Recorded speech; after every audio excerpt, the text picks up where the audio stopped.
ಇವತ್ತಿನ ರೆಸಿಪಿ ಬಂದು PCOD ಇರೋರಿಗೆ, PCOS ಇರೋರಿಗೆ, ಡಯಾಬಿಟೀಸ್ ಇರೋರಿಗೆ, ಹೆಲ್ತಿಯಾಗಿ ವೆಯ್ಟ್ ಲಾಸ್ ಮಾಡ್ಕೋಬೇಕು ಅನ್ನೋರಿಗೆ ಯಾವುದೇ ಚಿಂತೆ ಇಲ್ಲದೇ ರೈಸಿಗೆ ರಿಪ್ಲೇಸ್ ಆಗಿ ನೀವು ಬ್ರೇಕ್ಫಾಸ್ಟ್ ಅಥವಾ ಡಿನ್ನರ್ಗೆ ಈ ಪಂಪ್ಕಿನ್ ಮತ್ತು ಜೋಳದ ಸೂಪು ಅಥವಾ ಜೋಳದ ಪೌಡ್ರ್ ಸೂಪ್ನ ಮಾಡ್ಕೊಂಡು ಕುಡಿಬೋದು. ತುಂಬಾ ಟೇಸ್ಟಿಯಾಗಿರುತ್ತೆ, ತುಂಬ ಹೆಲ್ತಿ ಕೂಡ. So welcome back to new cooking channel. ನಾನು ನಿಮ್ಮ ಅನಿತಾ. ಬನ್ನಿ ಹಾಗಾದರೆ ಮಾಡೋ ಪ್ರೊಸೆಸ್ ನೋಡೋಣ. ಫಸ್ಟು ಒಂದು ಬಾಣಲೆಗೆ ಒಂದು 3 ಟೇಬಲ್ ಸ್ಪೂನ್ ಆಗುವಷ್ಟು ಜೋಳದ ಹಿಟ್ಟನ್ನ ಆ್ಯಡ್ ಮಾಡಿಕೊಂಡು ಲೋ ಫ್ಲೇಮಲ್ಲೇ ಒಳ್ಳೆ ಘಮ ಬರೋವರೆಗೂ ಚೆನ್ನಾಗಿ ಇದನ್ನು ಹುರ್ಕೋಬೇಕಾಗತ್ತೆ. ಈ ರೀತಿ ರೋಸ್ಟ್ ಮಾಡ್ಕೊಂಡಂಥ ಪೌಡರ್ನ ಸೈಡಿಗೆ ಎತ್ತಿಟ್ಕೊಂಡು ಅದೇ ಬಾಣಲೆಗೆ 1 ಲೀಟರ್ ಆಗುವಷ್ಟು ನೀರು ಆ್ಯಡ್ ಮಾಡ್ಕೋತಾ ಇದ್ದೀನಿ. ನಂತರ ಇದಕ್ಕೆ ಒಂದು ಅರ್ಧ kg ಆಗುವಷ್ಟು ಕುಂಬಳಕಾಯಿನ ಸಿಪ್ಪೆ ಮತ್ತು ಬೀಜ ಎರಡೂ ತೆಗೆದುಕೊಂಡು ಈ ರೀತಿಯಾಗಿ ಚಿಕ್ಕದಾಗಿ ಕಟ್ ಮಾಡ್ಕೊಂಡು ಆ್ಯಡ್ ಮಾಡ್ಕೊಂಡಿದ್ದೀನಿ. ಇದಕ್ಕೇ ಒಂದು ದೊಡ್ಡ ಈರುಳ್ಳಿನ ಕೂಡ ಆ್ಯಡ್ ಮಾಡಿಕೊಂಡು ಪಂಪ್ಕಿನ್ನು ಮೆತ್ತಿಗೆ ಬೇಯೋವರೆಗೂ ಚೆನ್ನಾಗಿ ಬೇಯಿಸ್ಕೋಬೇಕಾಗತ್ತೆ. ಮಧ್ಯದಲ್ಲಿ ಚೆಕ್ ಮಾಡ್ತಾಯಿರಿ, ಓವರ್ ಕುಕ್ ಮಾಡ್ಕೊಳ್ಳೋಕೆ ಹೋಗ್ಬೇಡಿ. ನೋಡಿ, ಈ ರೀತಿಯಾಗಿ ಫೋರ್ಕಿಂದ ಈಸಿಯಾಗಿ ಚುಚ್ಚಿದ್ರೆ ಒಳಗಡೆ ಹೋಗ್ತಿದೆ ಅಂತಂದರೆ ಚೆನ್ನಾಗಿ ಬೆಂದಿದೆ ಅಂತ ಅರ್ಥ.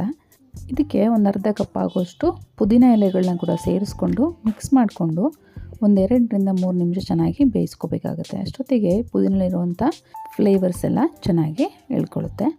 ನಂತರ ಇದು ಒಂದು 2ರಿಂದ 3 ನಿಮಿಷ ಬೆಂದಮೇಲೆ ಸ್ಟ್ರೈನ್ ಮಾಡಿಕೊಂಡು ಈ ಕುಂಬಳಕಾಯಿ ಮತ್ತು ಪುದೀನ ಮಿಶ್ರಣ ಒಂಚೂರು ತಣ್ಣಗಾಗೋವರೆಗೂ ಬಿಟ್ಬಿಡಿ. ಬಿಸಿದೇನೆ ಹಾಕ್ಕೊಂಡ್ರೆ ಒಂಥರ ಡಿಫ್ರೆಂಟ್ ಸ್ಮೆಲ್ ಇರುತ್ತೆ. ಸೊ ಹಾಗಾಗಿ ಒಂಚೂರು ತಣ್ಣಗಾದಮೇಲೆ ಇದನ್ನು ಮಿಕ್ಸಿ ಜಾರ್ಗೆ ಆ್ಯಡ್ ಮಾಡಿಕೊಂಡು ಈಗಾಗಲೇ ರೋಸ್ಟ್ ಮಾಡಿಟ್ಕೊಂಡಿದ್ದಂಥ ಜೋಳದ ಪುಡಿನ ಕೂಡ ಆ್ಯಡ್ ಮಾಡಿಕೊಂಡು ನಾವು ಪಂಪ್ಕಿನ್ ಬೇಯಿಸ್ಕೊಂಡಿರುವಂಥ ನೀರನ್ನ ಆ್ಯಡ್ ಮಾಡಿಕೊಂಡು ಒಂಚೂರು ಕೋರ್ಸಾಗೆ ರುಬ್ಕೋಬೇಕಾಗತ್ತೆ. ತುಂಬ ನುಣ್ಣಗೆ ರುಬ್ಕೊಳ್ಳೋಕೆ ಹೋಗ್ಬಿಡಿ, ಒಂಚೂರು ಕೋರ್ಸಾಗೆ ರುಬ್ಕೊಳ್ಳಿ. ನಾರ್ಮಲ್ ನೀರು ಆ್ಯಡ್ ಮಾಡ್ಕೊಳ್ಳೋಕೆ ಹೋಗ್ಬಿಡಿ. ಕುಂಬಳಕಾಯಿ ಬೇಯಿಸಿರೋವಂಥ ನೀರನ್ನ ಆ್ಯಡ್ ಮಾಡಿಕೊಂಡು ಈ ರೀತಿಯಾಗಿ ಕೋರ್ಸಾಗಿ ರುಬ್ಕೊಳ್ಳಿ. ನಂತರ ಮಿಕ್ಕಿರೋವಂಥ ನೀರಿಗೆ ಈ ಮಿಶ್ರಣ ಸ್ವಲ್ಪನೇ ಆ್ಯಡ್ ಮಾಡಿಕೊಂಡು ಗಂಟಿಲ್ಲದೆ ಇರೋ ರೀತಿಯಲ್ಲಿ ಚೆನ್ನಾಗಿ ಮಿಕ್ಸ್ ಮಾಡ್ಕೋಬೇಕಾಗತ್ತೆ. ಈ ಸೂಪು ಕಂಪ್ಲೀಟಾಗಿ ಮಿಕ್ಸ್ ಆದಮೇಲೆ ಕನ್ಸಿಸ್ಟೆನ್ಸಿನ ಅಡ್ಜಸ್ಟ್ ಮಾಡ್ಕೋಬೇಕಾಗತ್ತೆ. ಈ ರೀತಿಯೆಲ್ಲ ಕಂಪ್ಲೀಟಾಗಿ ಮಿಕ್ಸ್ ಮಾಡಿದ್ಮೇಲೆ ಗೊತ್ತಾಗುತ್ತೆ ತುಂಬ ಗಟ್ಟಿಯಾಗಿದೆಯಾ ಅಥವಾ ನೀರಾಗಿದೆಯಾ ಅಂತ. ತೆಳುವಾಗಿ ನೀರಾಗಿತ್ತು ಅಂತಂದರೆ ಜಾಸ್ತಿ ನೀರು ಆ್ಯಡ್ ಮಾಡ್ಕೊಳ್ಳೋಕೆ ಹೋಗ್ಬಿಡಿ. ಒಂಚೂರು ಗಟ್ಟಿ ಇತ್ತು ಅಂತಂದರೆ ಮಿಕ್ಸಿ ಜಾರ್ಗೆ ನೀರು ಆ್ಯಡ್ ಮಾಡಿಕೊಂಡು ಈ ರೀತಿಯಾಗಿ ಕನ್ಸಿಸ್ಟೆನ್ಸಿ ಅಡ್ಜಸ್ಟ್ ಮಾಡ್ಕೋಬೇಕಾಗತ್ತೆ. ಇದಕ್ಕೆ ರುಚಿಗೆ ಬೇಕಾದಷ್ಟು ಉಪ್ಪು ಮತ್ತು 1.5 ಟೇಬಲ್ ಸ್ಪೂನ್ ಆಗುವಷ್ಟು ಫ್ರೆಶ್ಶಾಗಿ ಕುಟ್ಕೊಂಡಿರೋಂಥ ಮೆಣಸು ಕಾಳು ಪುಡಿನ ಕೂಡ ಆ್ಯಡ್ ಮಾಡಿಕೊಂಡು ಒಂದು 2ರಿಂದ 3 ಕುದಿ ಬರೋವರೆಗೂ ಇದನ್ನು medium to low flame adjust ಮಾಡಿಕೊಂಡು ಬೇಯಿಸ್ಕೋಬೇಕಾಗತ್ತೆ. ಹೈ ಫ್ಲೇಮಲ್ಲಿ ಇಟ್ಕೊಂಡ್ರೆ ತಳ ಇಟ್ಕೊಳ್ಳೋ ಚಾನ್ಸಸ್ ಇರುತ್ತೆ. ಸೊ ನೋಡಿಕೊಂಡು ಮೀಡಿಯಮ್ ಫ್ಲೇಮಲ್ಲಿ ಮಾಡ್ಕೊಳ್ಳಿ. ನೋಡ್ತಾ ಇರ್ಬೋದು ಈ ರೀತಿ ಕುದಿ ಎತ್ತಿದೆ ಅನ್ನೋವಾಗ ಇದನ್ನು ಲೋ ಫ್ಲೇಮಲ್ಲಿ ಇಟ್ಕೊಂಡು ಒಗ್ಗರಣೆ ಮಾಡ್ಕೊಳ್ಳೋಣ. ಇದಕ್ಕೆ ಒಂದು ಬೌಲ್ಗೆ 1-2 ಟೇಬಲ್ ಸ್ಪೂನ್ ಆಗುವಷ್ಟು ಗೀ ಆ್ಯಡ್ ಮಾಡ್ಕೊಂಡಿದ್ದೀನಿ. ಇದಕ್ಕೆ 1 ಟೀ ಸ್ಪೂನ್ ಆಗುವಷ್ಟು ಜೀರಿಗೆ. ಈ ಜೀರಿಗೆ ಸಿಡಿದ್ಮೇಲೆ ಒಂದು 1/4 ಟೀ ಸ್ಪೂನ್ ಆಗುವಷ್ಟು ಓಂಕಾಳು. ತುಂಬಾ ಚೆನ್ನಾಗಿರುತ್ತೆ ಟೇಸ್ಟು ಓಂಕಾಳ್ದು, ಖಂಡಿತ ಮಿಸ್ ಮಾಡ್ಕೋಬೇಡಿ.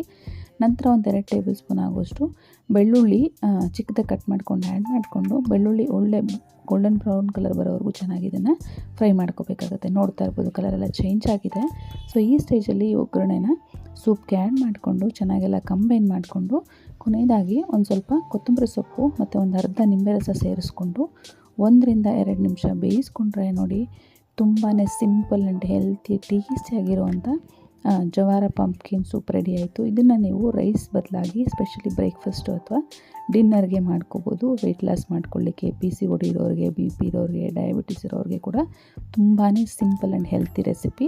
ಸೊ ನಿಮಗೆ ರೆಸಿಪಿ ಯೂಸ್ಫುಲ್ ಆಗುತ್ತೆ ಅಂದ್ಕೊಂಡಿದ್ದೀನಿ. ಖಂಡಿತವಾಗ್ಲೂ ಟ್ರೈ ಮಾಡಿ, ತಿಳಿಸಿ ಕಮೆಂಟ್ ಮೂಲಕ ನಿಮ್ಗೆ ಹೇಗೆ ಬಂತು ಅಂತ. ಇನ್ನಷ್ಟು ಈಸಿ ರೆಸಿಪೀಸ್ಗೋಸ್ಕರ ನನ್ನ ಚಾನಲ್ನ ಸಬ್ಸ್ಕ್ರೈಬ್ ಮಾಡಿಕೊಂಡು ಪಕ್ಕದಂಥ ಬೆಲ್ ಐಕಾನ್ ಕೂಡ ಆ್ಯಕ್ಟಿವೇಟ್ ಮಾಡ್ಕೊಳ್ಳಿ. Thank you for watching this video and thank you for supporting me. Thank you guys.